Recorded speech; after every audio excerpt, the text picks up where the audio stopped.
hearing from two people who have a combined over 20 years of Telium experience. They've done it across a number of different customers and different situations. They've had challenges and setbacks, but they've ultimately overcome, and they've developed a number of really great solutions that are impacting business outcomes directly. And I am thrilled to introduce Alan Ochoa and Eric Blickley up to the stage. Please welcome them up. Woo! You want this one? Awesome, I'll take it. All right, perfect. Thank you. Thanks, Eric. How's it going, everyone?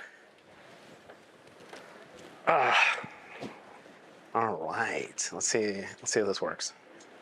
There we go.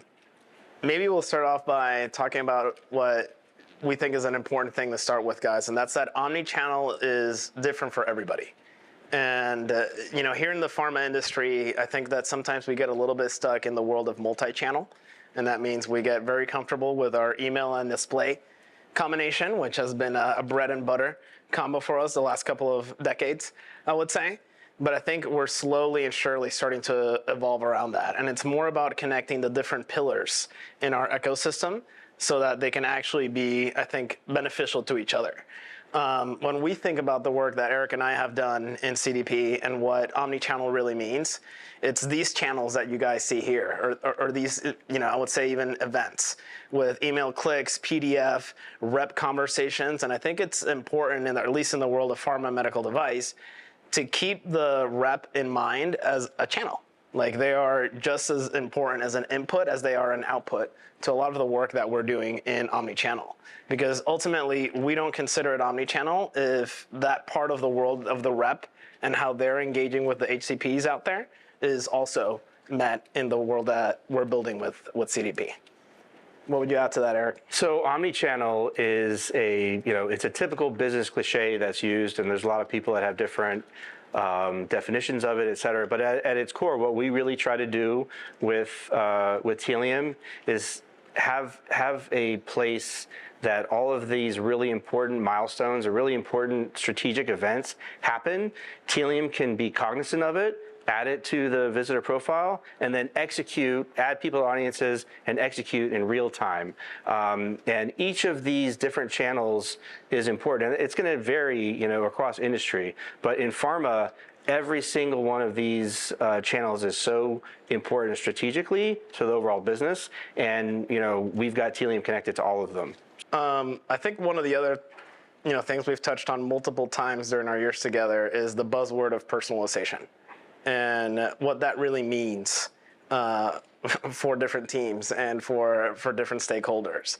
But one thing that we really try to harp on in the work that we've been doing is that personalization is not just audience-based. I think that's something that's available even in the world pre-CDP. The magic that CDP brings to the table is being able to do that individual one-on-one personalization. And in the cases that we've been able to bring that to life, we've seen really amazing metrics, and we're going to be able to share some of those metrics with you guys, towards the end of the presentation. But Eric, what are your thoughts in being able to do the individual personalization versus the audience-based? So every time I speak at one of these events, every time I'm lucky enough, I try to be the relatable person on stage that people say, oh yeah, I see that every day. And so I'm going to talk about, one of the things that the AI agents do that we work with the CDP is when two people do the same action and they want to get the same message, the deployment is going to vary. Well, it should vary across channels. So we look at an example here. We've got Dr. Smith. She uses her mobile, her tablet, and her desktop, but she's got a really high click-through rate on email. And so if both of these doctors, let's say, watch a video, the message that GSK wants to send out, thanks for watching the video, here's a recommended second one, message is going to be the same. But the AI agent is going to know to say, hey, Telium, for Dr. Smith, send that message via email. And for Dr. Johnson, send that via social or SMS. And that is the power of individual versus audience. And also thinking about how in this future world of AI readiness that we're stepping into, the CDP is really becoming almost like the activation arm of a lot of the agents and triggers, AI-powered triggers that we're setting up. Maybe with that, that's a good transition to talk about, in preparation for AI, one of the big themes this year for us has been transitioning from batch to real time. We're not saying that all of batch is going to away. There's going to still be some legacy batch processes that are going to stay at any enterprise.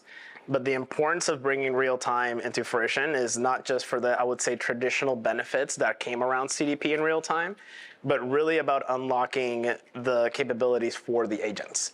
And we could probably make some agents work in that batch workflow, but I think agents are going to work as expected from our stakeholders and from our business brands if they have that real-time data both in and out to be able to make a decision and then activate in real time. The capabilities that you will realize when you go through the migration from batch to real time is astronomical. And so we have a great example is we had a really great process to send emails from the CDP. We had a webhook with a custom API that ran weekly. Did a lot of emails, had a lot of success.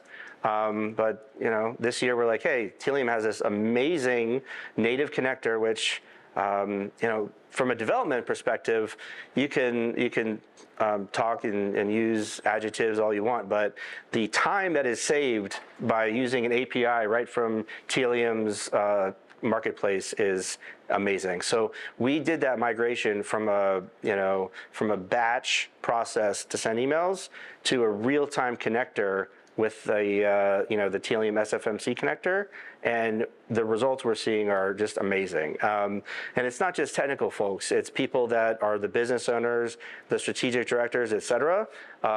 When they say, "Wait a minute, I can contact that person while they are still on the website," what?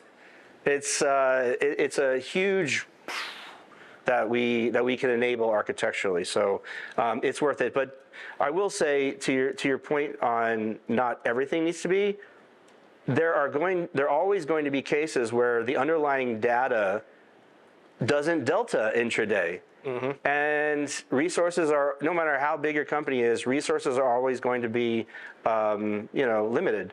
Don't spend a bunch. I'm an architectural nerd. I geek out on this stuff, but the actual business owners aren't going to be super stoked if your batch to real time upgrade that you did and the underlying data just as a facet of the kind of data it is, it doesn't update intraday. So there's no real need for it. But where there is a need and you are able to bridge that gap from the event actually happening to your CDP being cognizant of it and being able to activate in real time, it's just a really great success story. I mean, for us, it was really based about the prioritization exercise of where is this transition from batch to real time going to bring value. And once we were able to identify that, I think it made it really clear what we wanted to accomplish, in this first phase, and then what we're going to do in 2026 to bring some of this into reality. Yeah.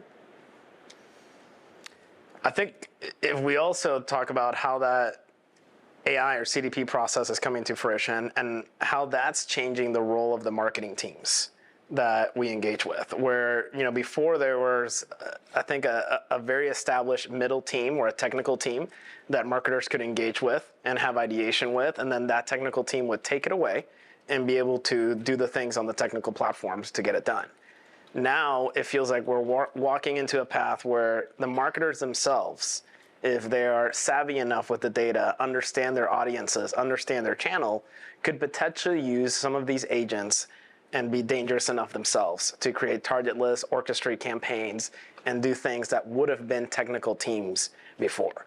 That doesn't mean that those technical teams are gone. We still need teams to build journeys in Marketing Cloud and actually execute things, but it's helping shorten the time from ideation to an actual tangible use case that we can deploy. And that's what we're trying to get more use cases out the door. Ultimately, and one of the things touching on with the education of the marketers is we don't really call our workstream the CDP workstream anymore, but omni automation, because that's ultimately what we feel we're trying to empower their strategy with in the different channels that they have. But Eric, what would you say is your favorite your favorite point to touch on when it comes to this marketer's issue? What I'm really excited about here is, the low-hanging fruit use cases. I have a passion for something that can go from the ideation room to production in a couple of days. Whether it be something like an anchor link or something like taking advantage of quantum metric to tell you that somebody's rage clicking. They're trying to click on something that's not clickable. Hey, bring in some messaging. And what this does is it completely changes the role of the marketing folks to think, oh, that's not grandiose enough, that's not big enough, so let's not use a CDP. When they can go in and they don't need to know, oh, what is the video code, what is the metadata rating of this. They don't need that. We've got simple drop downs for them to say, watched this video 75%, send this email message template, boom. So what I love about it is that it opens their eyes to say there's a lot of low-hanging fruit stuff that can move the KPIs, that can produce tangible value. And they've gone from watching in the stands to, they're on the field now. So it's awesome. And I think it's really empowering to see the different brand leads, over the last year that we've been working together, really gone from trying to understand what the CDP is to really kind of getting a little bit hands-on. And now at least 2 or 3 of them have their sleeves rolled up. And the first half of next year is very much focused on getting these CDP use cases or omni-automation use cases into production. Yeah, one quick comment on that. Something that we realized is we started out talking about CDP awareness. You can do all this stuff. It's great. But what we found is it works better if you talk to the brands and the leaders. What are your current goals for the year? What are the KPIs that you as a leader are beholden to? Then work backwards and say, oh, okay, well, we've got this awesome tool set. I think I can help you move the bar here and here and here. And by the way, those, content launches and those domain relaunches, et cetera, here's how we can help you with that. So that shift might seem like a nuance, but it really wasn't. And like you said, we've got a team of champions now at GSK that can't wait to talk to us. So it's been great. Yeah. Ultimately, I think this is a quick one, but we wanted to touch on the fact that to us, this real-time feedback loop between Telium and the AI agents that we're building is a critical piece of what we're trying to bring to life. Ultimately, multiple reasons why, both for the activation side of activation agents that are building journeys for us, but more importantly, in the audience builder agents that we're trying to bring to life. Since, again, there's so many important attributes, objects, and everything that we're building in Telium that we want to make the great work that we're doing in Telium actionable. That's really what we're trying to do with this feedback loop. Yeah.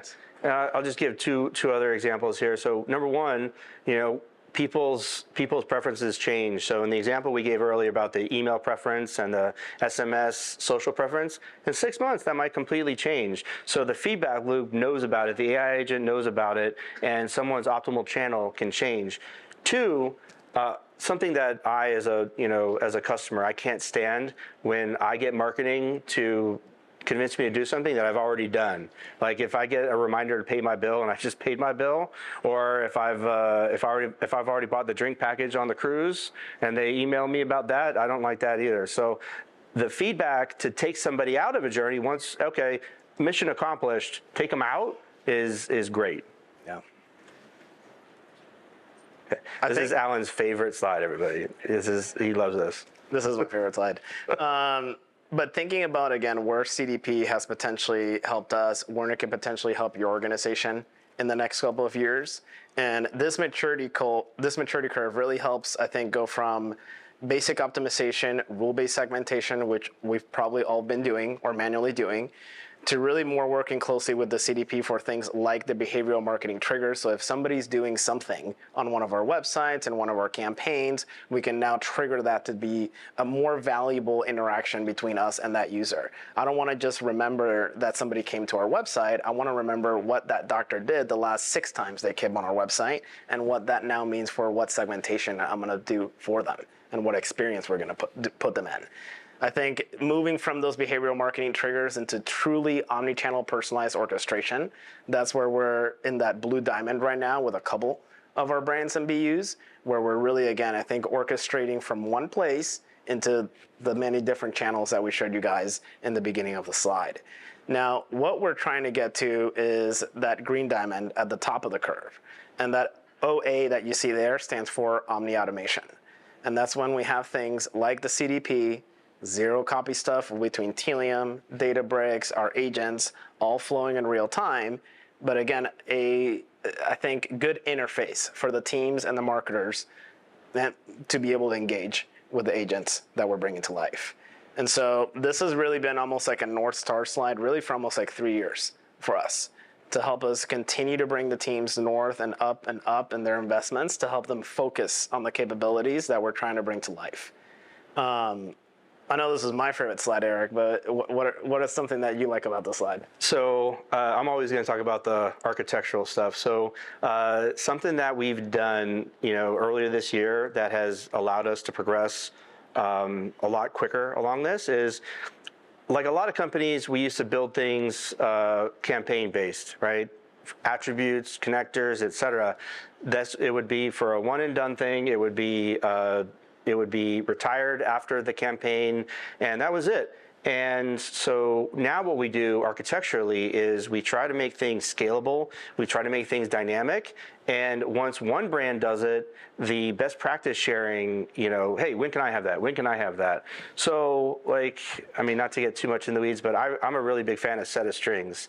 And so instead of making a badge when somebody watches a particular video, we now have a set of strings that captures every video someone watches. So that tomorrow, if somebody wants to do a campaign off of a video, we don't have to reinvent the wheel. It's already being captured. And so doing that scalability from an architectural standpoint, I'm really proud of the progress we've made on that. I think that's one of the key things in helping us move up this maturity curve at the speed that we have. Because if we didn't have those enterprise standards and we did have to build everything from scratch every time, there's no way that we would be where we are today. I think it's important to have these enterprise standards set up and configured to allow you to scale at a much quicker pace. So this is actually attached to the previous slide with the maturity curve, but I think a couple of things that we want to touch on is that the CDP is obviously a data-intensive effort, and I think that's why it makes sense for you to have a very synergistic strategy along with a partner like Databricks, for example, so that you can be able to leverage that data in a zero copy connection and not potentially have to bring too much data into Telium. Still some of the key important one. Having that real-time omnichannel activation, I think, is the core component of what we're all trying to get to with the CDP.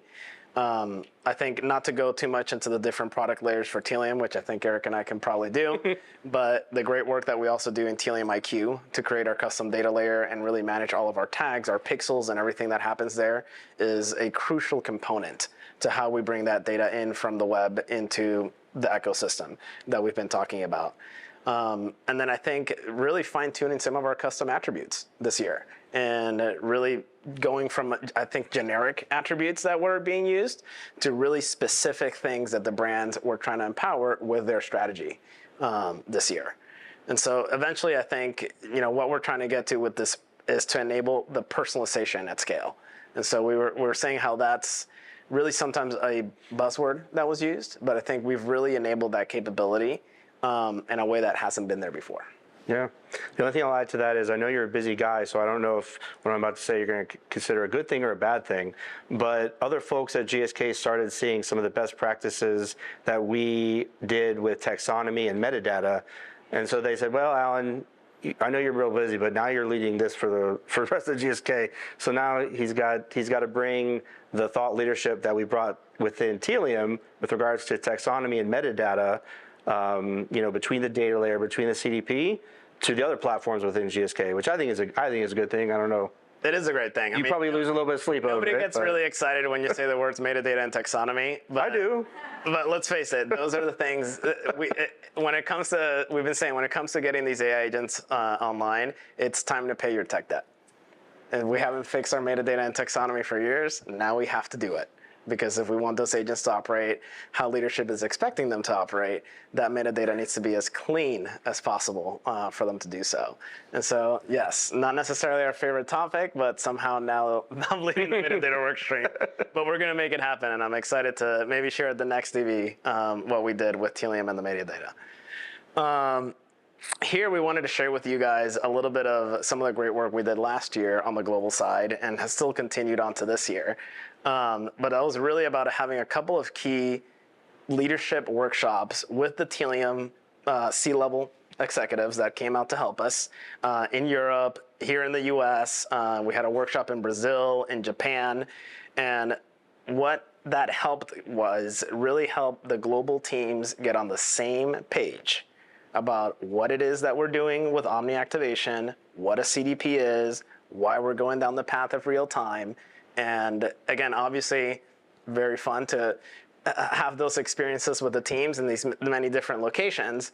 But the outcome of that, guys, is that almost a year later, those teams are still moving in that process and going up that maturity curve and defining use cases. And that's the value that we see, that if you put in the investment and you really set the right framework, it's going to continue and bring value down the road. I think my favorite one out of these global workshops before we move on was the Madrid workshop, where we had all of our EU leadership come over there to really understand the value of Telium and what we were doing. Mike Anderson from Telium was able to join us there and really helped, I think, set the tone with our leadership at GSK. And again, it's, I think, rare where we get that level of support from a partner. And so I think, I've always felt very comfortable reaching out to Jeff and to Mike and Jay and the team, because we know that when it's a strategic thing that we have to work on, they're going to be there to support us. And so I think, a lot of the great work that we've done on the global side, we've now brought to the US. And we're going to continue to work with our global partners to see how we continue to synergize a lot of this. But Eric, any thoughts on this? No, not to go back to another business cliche, but silos are never good, and something can be great. If something's great, it should be a best practice and it should be shared. And I think that the current infrastructure that you've got, of course, you previously leading the global effort helps a little bit. But I think that our best practices and our communication, from the U.S. to global is phenomenal. I think it's great. I'll let you take this one. Sure, absolutely. So, we're in pharma, and our businesses around helping patients by getting prescriptions written. So we are working very closely with the reporting and the analytics teams. There's another thing that I'm really excited about, Audience DB. I don't hear that mentioned a lot.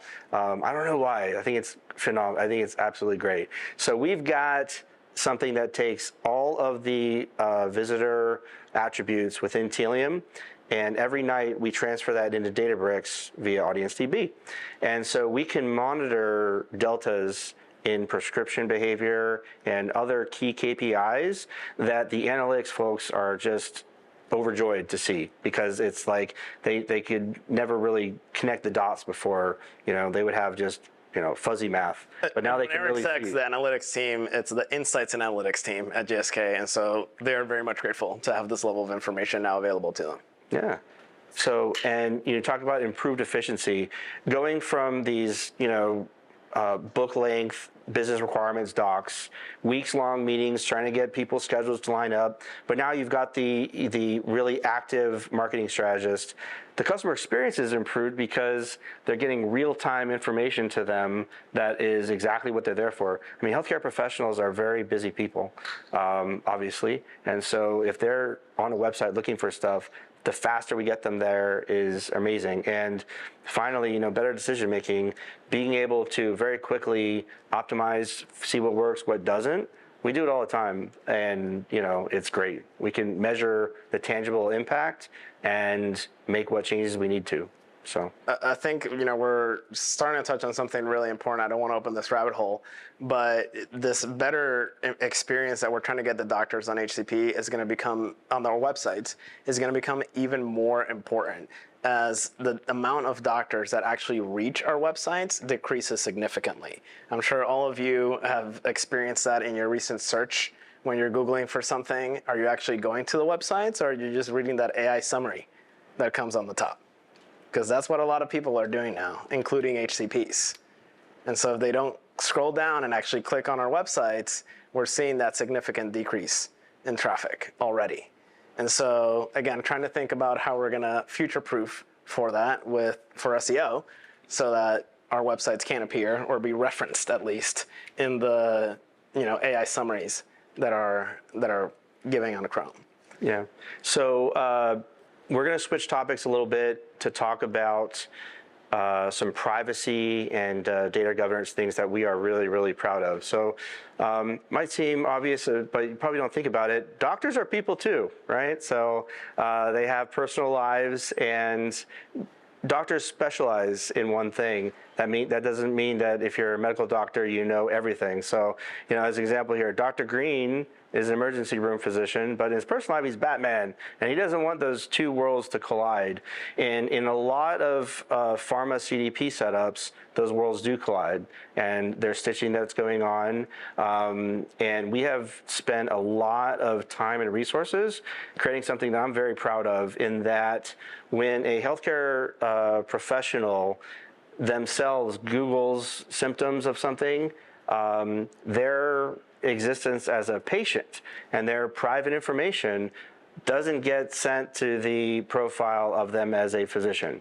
It was a lot of work, a lot of effort, but I'm really proud of it. Yeah, I think this has been a crucial separation in our MarTech stack to keep DTC and HCP separate.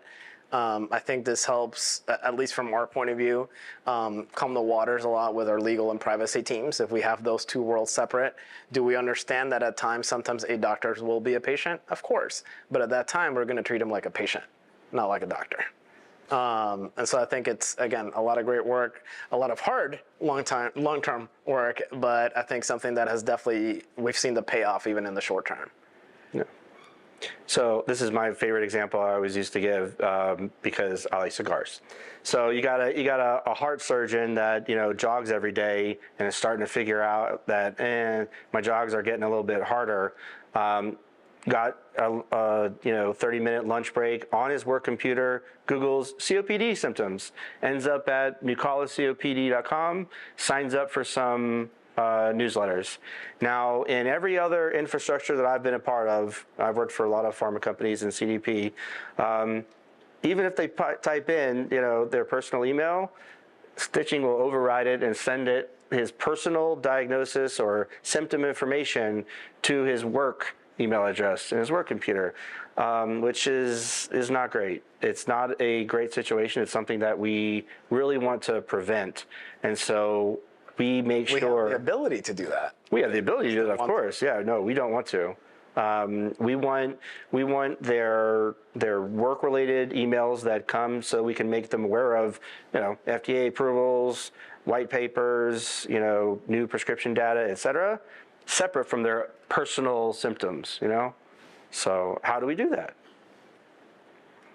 So we've got a separate profile out there. One is patient DTC, which is so successful, we're actually going to split in two next year.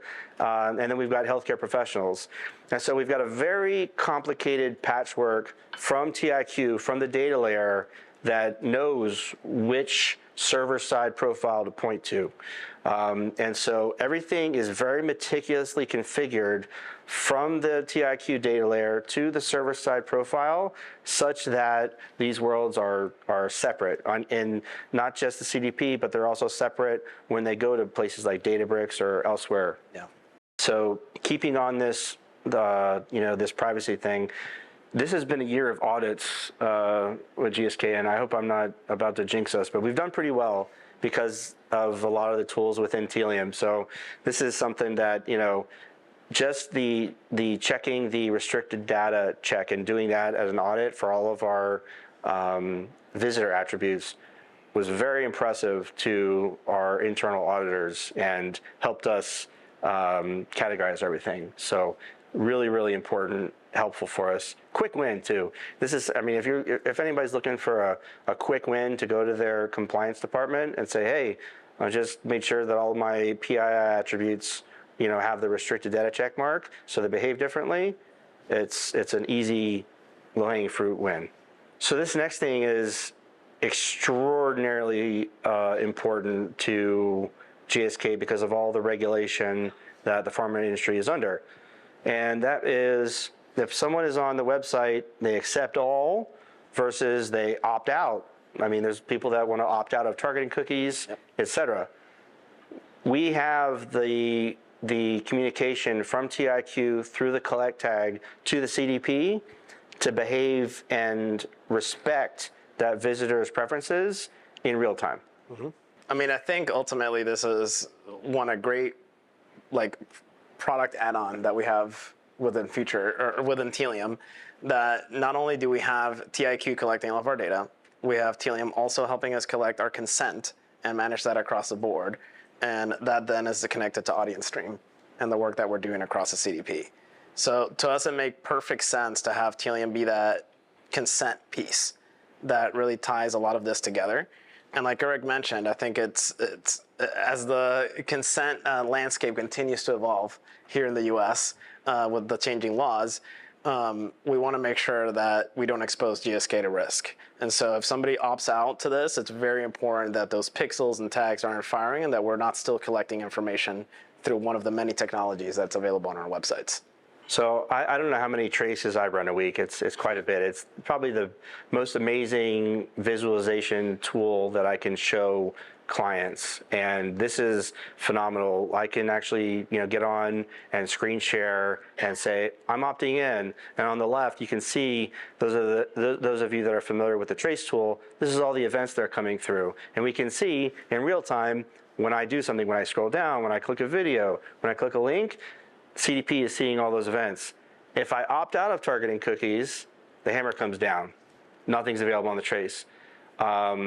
This, I cannot underscore how invaluable this was when we went through our audits, that it wasn't a piece of paper, it wasn't a presentation, it was a live demo that I did for the data governance folks, and they were very, very happy with that. Like, it was a live demo, they could see it, and we got their, you know, stamp of approval. And so, yeah, really, really happy with this. I mean, it's good to be able to see this live instead of in an architectural diagram where you walk somebody through it. Oh, and if they opt out, then it stops following the data here. But here you actually see it live. And so, yes, it's been great in presentations to our governors' councils, our data councils, and getting approval for bringing this across the enterprise. So to wrap up, we're going to talk about two distinct use cases that we're extraordinarily proud of that we have brought to light recently. So the first one is an SMS use case.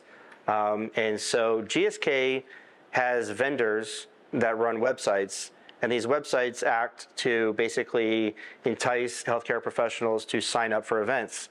Now, architecturally, what's going on here is that the GSK or the vendor website is not a part of the GSK TIQ profile.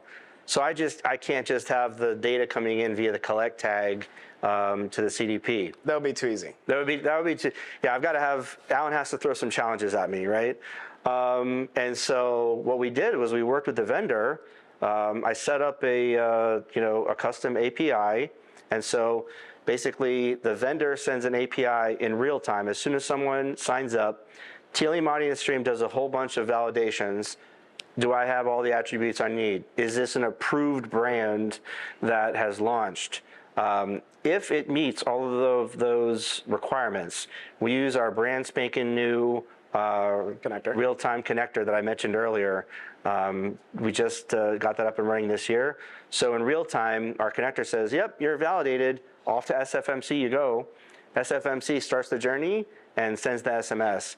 The feedback that we have gotten on this is absolutely unanimously positive with brands. We were only supposed to launch with 2 brands in September. What are we at, like 8? 8, yeah. Because once one brand, went live and started talking about it, it's always good to talk about the tangible benefits of these things. And in this case, what you had was reps that were literally getting on the phone and calling all of these doctors, reminding them, hey, you're supposed to go to an event today. And they're so happy now that this is automated. And so we're looking at attendance rates, we're looking at time saved. And so this is just across the board a really, really, really positive win for us. I think to add to what Eric said, this is probably one of our biggest wins this year. Enabling this real-time use case. We've seen, again, a lot of engagement from our brands, a lot of engagement from the HCPs themselves, but also to hear the positive feedback that we're hearing from the reps is something that is unexpected, I would say. But again, very positive. So I think as we continue to scale this has ramified and now become an official almost product offering at GSK that the teams can come to, submit a request, and we'll help them figure out and scope out how we bring it to life. For them. Yep. And last but not least, I think every company has content that they invest a whole lot of money in, and then they're saying to themselves, I'm not getting the interactions that I want. People aren't interacting with the content that I spent a lot of money on. And so GSK, they hired Magic Johnson. He's, by the way, something I found kind of funny. I met some people that were backstage when he was filming these, and he only goes by Mr. Johnson. I don't know what's up with that. I guess you have to be at a certain level to call him. You got to know him to be Magic. Yeah, I guess. But the interactions, the video views, the sequencing with regards to viewing more than one video, they weren't where the brand was expecting or hoping, given the very large investment. So they came to the CDP team and like, how can you help us? And so we're like, oh, we can help you. So if you can go to the next slide. I'm not going to go through all of this, but basically we've got a fairly robust journey system that says, all right, if you watched a video but you didn't get to a certain percentage, we're going to email you an invite to come back and incentivize you to watch the rest of that video. If you did complete a video, but you haven't watched all 4 in the series, we're going to rank them and send you a personalized email invite to come back. And at the end of the day, we're all beholden to KPIs and results. I'm happy to share that 700% increases we're seeing both on the propensity to complete a video and the propensity to watch more than one video. So this was an absolute, not to use the pun, but I guess slam dunk, you could call it. I think this was a big win for the team, and I think everybody can understand after spending a lot of time, energy, and investment on 4 videos with somebody as high profile as that, you want to get as many eyes on that as possible. And so be able to engage visitors with this and help them. I think we got almost, if I remember, it was almost like 80% of people watched 3 videos. So Publish that as a use case, that's 700%. Yeah. We'll get I back don't to you know, on he's that the boss one. on that. Yeah, he's the boss on We'll that. get back to you on that one. But again, very positive, and I think this has become almost like a baseline use case now for any time a brand comes to us with videos. So they say, hey, we have a couple of videos, and we're like, great, now we know what to do in this case, so that they get, again, more value out of it. But to talk about our learning and where we've come, for this particular one, we did the badging at the video level. So this video ID, yada, yada, yada. But in today's world, we've got sets of strings that capture at the enterprise level every video someone starts, every video someone finishes, every PDF someone downloads. So the success here led us to develop that, sort of scalability logic. And now if a brand asked Alan tomorrow they want to do the same thing as Magic Johnson with the other videos, the time to production on that would be a fraction of what this was. Now, I know we're coming to wrapping it up and maybe open up for some QA, but we wanted to touch on, again, maybe what were the big 3 themes we kind of touched on during our time, which was transition to real-time systems and the importance of doing that. The ensure you're still meeting all of your consent and privacy needs and how important that is to everything. And then third, using everything that we talked about to prepare for a world with agents and how your teams are going to be utilizing that with Telium. So maybe with that, guys, we might open it up for Q&A. No time. Okay, all right. Thanks, everybody.